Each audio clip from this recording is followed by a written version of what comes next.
પાકિસ્તાન તણાવ વચ્ચે રાજનાથસિંહ અમેરિકાના સંરક્ષણ મંત્રી સાથે કરી વાત. આતંકી હુમલા મુદ્દે ચર્ચા થયાની શક્યતા.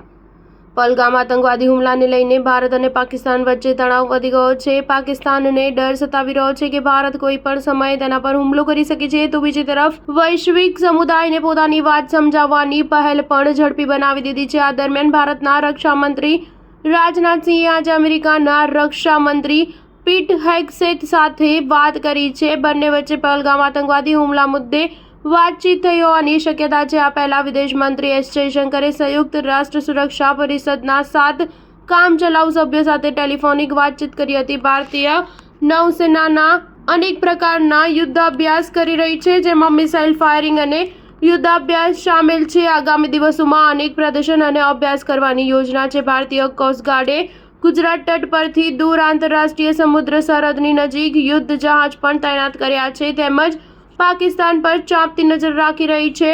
સત્તાવાર સૂત્રોના જણાવ્યા પ્રમાણે આગામી દિવસોમાં નૌસેના દ્વારા યુદ્ધ અભ્યાસ અને મિસાઇલ ટેસ્ટિંગ થવાની યોજના છે. સોશિયલ મીડિયા પ્લેટફોર્મ એક્સ પર ભારતીય નૌસેનાના પ્રવક્તાએ જણાવ્યું કે અભ્યાસ દરમિયાન કરવામાં આવેલા ફાયરિંગ લાંબા અંતરના સટીક આક્રમક હુમલા માટે પ્લેટફોર્મ્સ, પ્રણાલીઓ અને ચાલક દળની તત્પરતાને પ્રમાણિત કરવા તેમજ પ્રદર્શિત કરવા માટે હતા. અગાઉ પણ આઈએનએસ સુરતે અરબ સાગરમાં મધ્યમ અંતરે હવામાં જ મિસાઇલને તોડી પાડનારી મિસાઇલ વાયુ રક્ષા મિસાઇલ પ્રણાલીનું સફળ ટેસ્ટિંગ કર્યું હતું, જે આપણી સુરક્ષા ક્ષમતાઓને વધુ મજબૂત બનાવે છે. સ્ટાર ન્યૂઝ 7 હંમેશા સચ્ચાઈની સાથે.